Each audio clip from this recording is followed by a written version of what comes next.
Quando colocamos esta pergunta, por que alguns homens se tornam filósofos e outros não? Então, eu não acredito que exista outro método para investigar isso, senão o estudo de caso. Quer dizer, você vê em cada caso o que aconteceu e o que determinou, vamos dizer, por assim dizer, a carreira entre aspas, filosófica desses indivíduos e tentar, então, de algum modo, associar isso a determinadas condições sociais, a determinadas situações sociais que podem sugerir ou estimular, ou, ao contrário, desestimular o surgimento da filosofia e, sobretudo, o florescimento mais pujante ou menos pujante da filosofia em determinadas épocas e lugares e não em outras épocas e lugares. Nesse sentido, a primeira coisa a verificar é que não há nenhuma constante social que nós possamos associar ao surgimento da filosofia e ao seu florescimento. As situações em que isto acontece são as mais diversas possíveis e o simples fato de que a atividade filosófica tenha continuado a existir durante um período de aproximadamente 2.400 anos nas sociedades mais diversas e nas culturas mais também diversificadas, já mostra que procurar uma constante por trás disso é perder tempo. Uma atividade que pode surgir em circunstâncias tão diversas, evidentemente, ela não responde a nenhuma constante social que possa produzi-la ou estimulá-la, de algum modo. Quando nós vamos ao caso, vamos dizer, dos primeiros filósofos mais notáveis, aqueles que criaram para nós a imagem do que hoje nós chamamos de filosofia, que são Sócrates, Platão e Aristóteles, a primeira coisa que nos chama a atenção é a total diversidade dos meios sociais da onde eles vieram. Sócrates era, originalmente, nós sabemos pouco da infância, adolescência desses filósofos, mas sabemos pelo menos que Sócrates era inicialmente foi um soldado, ele foi um herói de guerra, e em seguida, como profissão, ele era um pequeno empreiteiro, um pequeno empresário de classe média, ao passo que Platão era um membro da aristocracia e um virtual candidato a algum posto político de relevo na política ateniense, ao passo que Aristóteles era um estrangeiro, né, que tinha vindo então da Macedônia. Em Atenas ele não tinha sequer direitos políticos, ele não votava, não participava de assembleia, de coisa nenhuma. Então você não poderia ter três tipos mais diversificados do que estes, e no entanto eles convergem para a mesma atividade e, o que é mais interessante, a partir deles se constitui um grupo social nítido. Quer dizer, os filósofos começam a ser, não uma classe social, mas pelo menos um grupo bem caracterizado e bem distinto. Então, longe de a sua origem a origem social ter algum poder determinante na sua vocação, ao contrário, é essa vocação que, uma vez realizada, cria uma nova situação social antes inexistente, sobretudo com o círculo de Sócrates já é um grupo social bem conhecido, quer dizer que na cidade o círculo de pessoas que rodeavam Sócrates era conhecido como, vamos dizer, um grupo bem definido, né? A coisa se torna ainda mais definida com a fundação da academia, né? A academia que continua existindo muito tempo depois da morte de Platão, e com a fundação do Liceu Aristotélico, e, sobretudo, através da influência que Aristóteles exerce em Alexandre o Grande, a coisa acaba tendo consequências políticas formidáveis, não tão formidáveis quanto Aristóteles esperava, porque Alexandre morre cedo e os seus planos imperialistas vão por água abaixo, mas, de qualquer modo, a marca estava deixada na história. a academia como instituição, ela não só continua existindo, mas ela se espalha pelo mundo. Você vai encontrar similares da academia no Oriente Islâmico, por exemplo, até algumas que duraram até o século XX. Né? Você verá também que nas discussões que surgem entre os cristãos, quando aparece o cristianismo, quer dizer, há uma série de polêmicas entre os representantes da nova religião e os porta-vozes da antiga tradição greco-romana. Os cristãos se dirigem aos filósofos, de modo geral, com o nome de academia.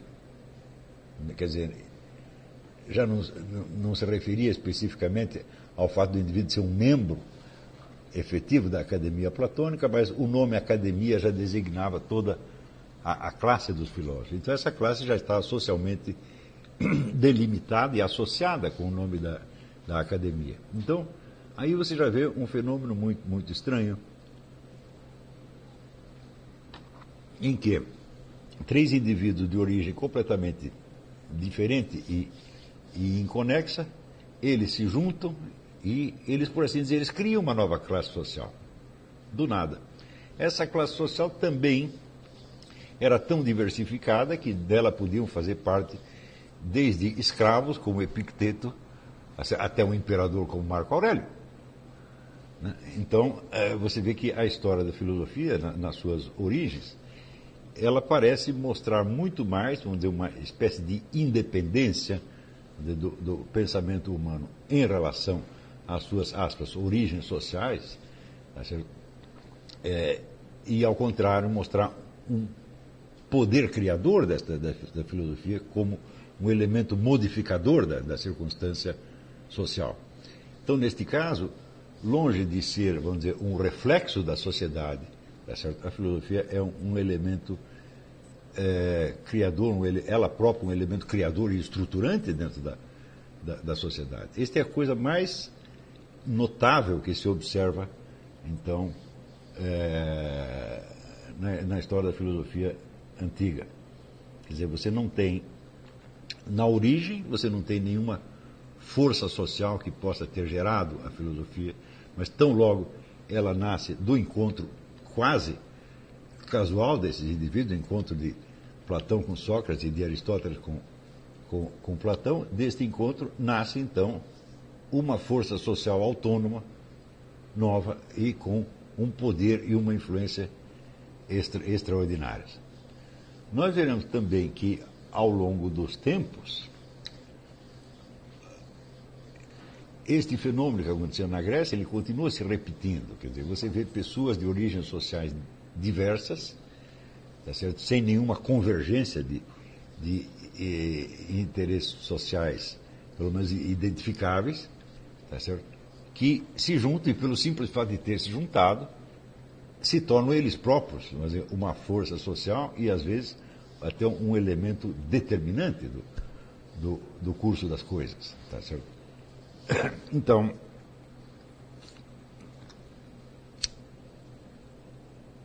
eu acho simplesmente espantoso que essa autonomia da atividade intelectual tomada nos seus níveis mais altos nunca tenha chamado a atenção dos estudiosos que, pelo menos desde o século XIX, tendem sempre a ver a atividade intelectual, a atividade criadora da mente, como um reflexo, um efeito, tá certo? Ou uma sombra de uma situação social determinada, tá certo? Isso, evidentemente, chega ao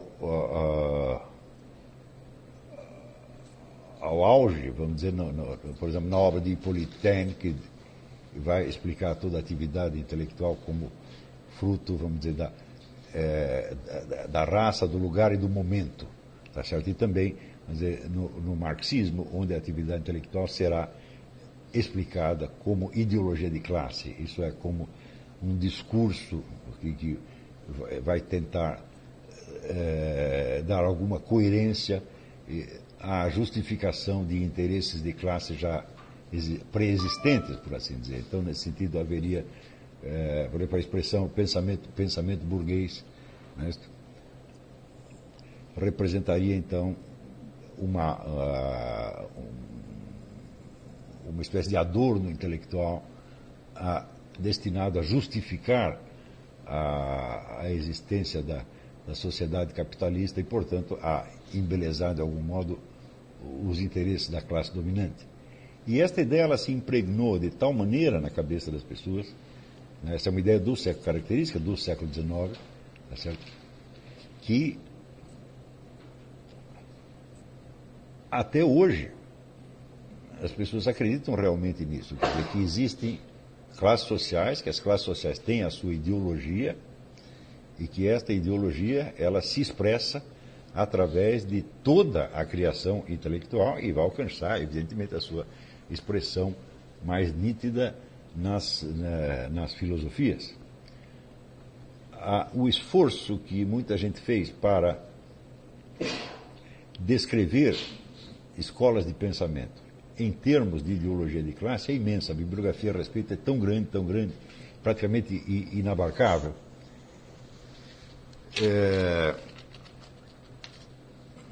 Que se pode considerar que esta ideia, vamos dizer, da ideologia de classe,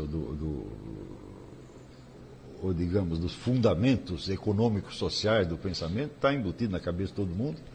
E o fenômeno oposto, que é o da autonomia criadora dos intelectuais, e, portanto, o poder tremendo dos intelectuais, acaba sendo encoberto.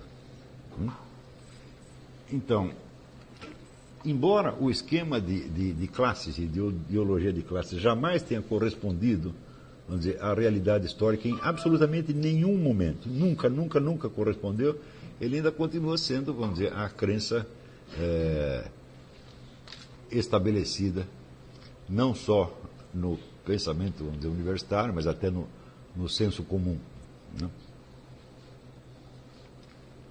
Quando nós estudamos, por exemplo, a história das revoluções socialistas, às vezes revoluções proletárias, às vezes até revolução proletária, operária e camponesa, como disseram na China, você nunca encontra nenhum proletário na liderança, nunca. Isso do mesmo modo que, se você estuda a história da Revolução Burguesa, de 1789, na França, diz, foi a Revolução Burguesa que instaurou o capitalismo, etc. Você procura entre os líderes, você não tem nenhum capitalista. Eram todos ou elementos da nobreza, revoltados contra a sua própria classe, né? Ou então eram elementos de classe média que estavam buscando uma ascensão social e não encontravam nenhum canal por onde pudesse, nenhuma porta por onde pudesse entrar, então vão constituir uma vasta classe social, vamos dizer, de intelectuais revolucionários, por assim dizer, que se expressavam através dos clubes de debates e da imprensa, tá certo? Então, vamos dizer, uma classe de jornalistas, né? Do mesmo modo, nós vamos encontrar, assim, existe um livro muito interessante do Antônio Negri, que é um doutrinário comunista, marxista, sobre Descartes, onde ele mostra que a obra de Descartes ela muito contribui para a fundamentação, vamos dizer, da sociedade burguesa, advento da economia burguesa. Eu digo, e isso é verdade, essa tese está inteiramente certa. Só que é o seguinte, Descartes não era um membro da burguesia, ele era um membro da aristocracia. Então, este permanente deslocamento entre as formas de pensamento e a classe social que elas supostamente representam, isto sim é que é uma constante na história. Essa constante me sugere a ideia de que a intelectualidade, ainda que composta de indivíduos de várias classes, e ela pode se compor de qualquer coisa, desde escravos até reis, tá certo? Ela tem uma força autônoma, tá certo? E os interesses da intelectualidade se sobrepõem a quaisquer interesses de outras classes, de modo que a intelectualidade é o fator ativo na história, tá certo?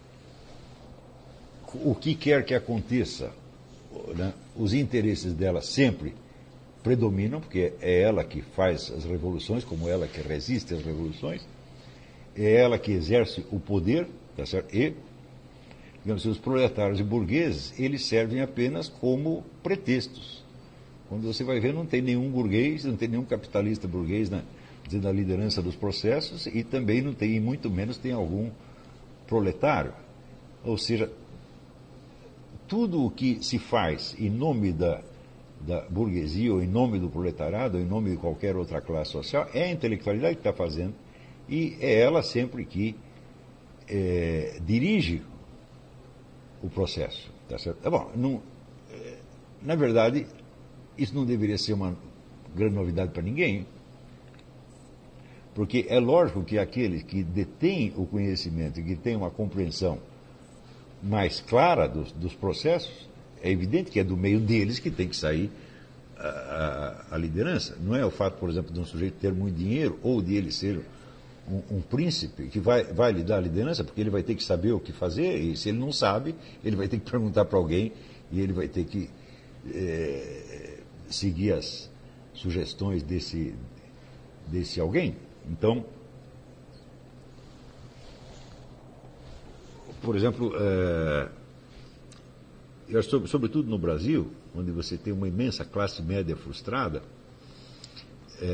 a tendência de você exagerar o poder do dinheiro é um negócio quase alucinante. As pessoas acreditam que o dinheiro pode tudo e que as pessoas que têm dinheiro decidem tudo.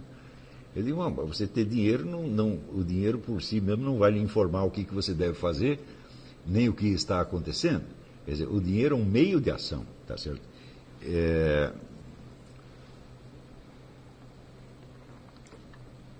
Mas isso não quer dizer que as classes proprietárias, as classes abastadas, tenham elas próprias um domínio intelectual da situação suficiente para tomar decisões. Eu tive uma experiência que, para mim, foi muito significativa, e eu tiro conclusões dela até hoje, e foi que eu assisti uma conferência do George Soros, e quando terminou a conferência, ele estava falando sobre a América Latina, exatamente. Terminou a conferência, fui lá falar com ele e perguntei sobre o Foro de São Paulo. Ele não tinha a menor ideia do que fosse, embora o Foro de São Paulo aí já tivesse quase 20 anos de atividade. Ele não apenas não tinha, como ele começou a fingir que sabia alguma coisa a respeito, falou besteira pra caramba. Então eu digo, peraí, mas esse aí não é o homem todo poderoso que está dirigindo toda a atividade, ele não está sabendo de coisa nenhuma, tá certo? Então, me pareceu o seguinte, eu digo, bom, esse é apenas um sujeito que tem dinheiro, ele se acha muito inteligente, mas ele certamente não é tanto, e ele está cercado de todo um círculo de intelectuais que lhe dão as ideias, e que ele, às vezes, sem compreender, ele financia a coisa. Do mesmo modo, se você pegar os chamados grandes líderes da nova ordem mundial, que o pessoal tanto se impressiona, fala das 13 famílias ou 200 famílias, né? Os Rockefeller, os Rothschild, fulano. Né? Não, esses caras aqui dirigem o curso das coisas no mundo. Eu digo, mas se eles fazem isso, então eles são gênios extraordinários. Né? Então, quando você vai ver, desde o começo do século XX, esse pessoal está pagando os maiores cérebros do mundo para pensar por eles. E é daí que vem os projetos, e não da cabeça deles próprios. Tá certo? Portanto, não são propriamente estas pessoas, esses poderosos, entre aspas, eles são apenas os donos do dinheiro e não os donos dos projetos, os donos das ideias. O que quer dizer que por trás deles, então, existe um vasto círculo de cabeças pensantes, e é aí que você tem que procurar, vamos dizer, a origem das ideias e dos projetos. Então, aí se confirma, para você ter ideia da dimensão do pessoal que trabalha para esses donos, entre aspas, da nova ordem mundial, você tem tipos como Aldous Huxley, ou Arnold Toynbee, ou Hans Jonas, o homem do gnosticismo. Todos esses são assessores, entre aspas, mas as ideias vêm dos assessores e não do homem que assina o cheque. Então, aí novamente se vê que o poder dos intelectuais ele se sobrepõe ao poder das classes sociais e dos seus representantes. quando você lê, por exemplo, a obra de Antônio Gramsci, ele vai dizer claramente que o fator ativo da revolução é a intelectualidade, em última análise. Só que ele ainda acredita que exista intelectuais proletários e intelectuais burgueses. Mas eles só são proletários e burgueses no pretexto do seu discurso. Então, isso quer dizer que as classes sociais funcionam, vamos dizer, como símbolos justificadores das ideias que a intelectualidade gera e que podem, eventualmente, beneficiar proletários ou burgueses, mas, sobretudo, beneficiam, em primeiro lugar, o seu agente principal, que é a própria intelectualidade. Então, eu acho que o poder da intelectualidade no mundo ainda está muito mal compreendido por causa desta herança do século XIX, que procura sempre, vamos dizer, uma base social para tudo o que acontece e deprecia, então, o poder criador dos indivíduos que são justamente as forças mais ativas, né, no processo.